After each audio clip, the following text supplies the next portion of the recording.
Safety Saturday, no running water, no problem. Hygiene hacks to keep you healthy.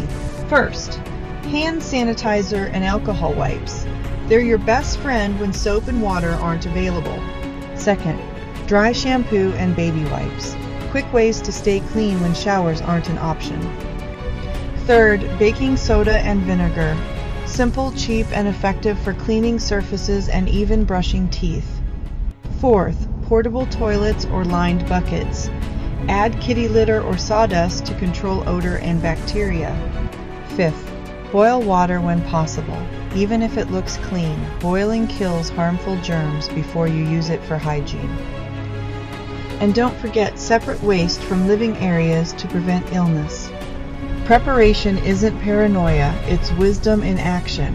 With these hacks, you can stay clean, stay healthy, and stay ready even when systems break down.